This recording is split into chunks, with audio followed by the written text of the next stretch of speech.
지금 북한의 핵개발 기술은 하루가 다르게 고도화, 정밀화, 과학화되면서 주변국들을 위협하고 있지만 정작 주변국들은 그 잠재적 위험과 심각성을 제대로 인식하지 못하고 방관자적, 소극적, 수세적 태도로 일관하고 있습니다. 지금 미국, 중국, 러시아와 국제사회는 북한이 핵무기의 소형화, 경량화에 성공하는 날이 오면 북한은 이 핵폭탄을 판매할 수 있는 나라라는 사실을 직시해야 합니다. 지금 미국은 아프가니스탄에서는 탈레반과 알카에다, 그리고 중동 시리아에서는 아이슬 무장단체란 테러 조직과 사투를 벌이고 있습니다. 이들의 손에 북한 핵탄두가 들어갈 수 있다는 그 심각성과 위험성을 미국은 애써 외면하거나 무시한다면 미국은 북한에 대해서 오판하고 있는 것입니다. 중국 역시 신장 위구르를 비롯해서 티베트 지역을 포함한 중국 내 분리 독립주의자들의 손에 북한의 핵무기가 판매될 수 있다는 사실을 직시해야 합니다. 러시아 역시 체첸 지역의 분리 독립운동가들에게 북한 핵탄두가 넘어가서 그들의 손에 북한의 핵무기가 들어가는 것을 애써서 외면한다면 러시아 또한 북한에 대해서 오판하고 있는 것입니다. 지난 6일 북한 조선중앙TV는 북한의 수소탄 핵실험에 대한 입장을 이렇게 발표했습니다.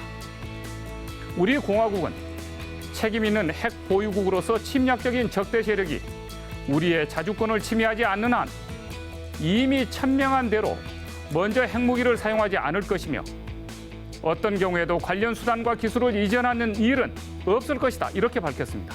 그러나 북한의 이런 말은 모두 거짓과 위선이라는 것을 국제사회는 알아야 합니다. 그 이유는 이스라엘이 2007년 9월 6일 시리아 알키바르 핵시설을 폭격했습니다. 그런 후에 이렇게 말했습니다. 오랜 정보 수집 끝에 이곳에 북한 핵 기술진의 지원으로 북한식 원자로가 건설되고 있다는 사실을 알아냈습니다. 이에 드는 비용은 10억 달러에서 20억 달러의 비용으로 모두 이란이 제공한 것으로 알았다고 밝혔습니다. 이스라엘이 이처럼 북한 핵실험에 대해 강력히 비판하는 것은 북한이 이란, 시리아, 이라크 등 이스라엘 멸망을 목표로 내걸고 핵무기를 개발했던 무슬림 국가들과 기술 협력을 했었던 과거 전력 때문입니다. 우리 정부는 이제라도 북한을 제외한 6자회담 참가국 중 5개국들에게 즉각 5자회담 개최를 주장하면서 테러와 반테러 시대에 이들 국가들이 북한에 대해서 얼마나 오판하고 있는지를 설명해야 합니다. 그리고 북한의 핵무기의 심각성을 제기해서 5개국이 합의한 북핵 포기 단일안을 마련하는 데 착수해야 합니다.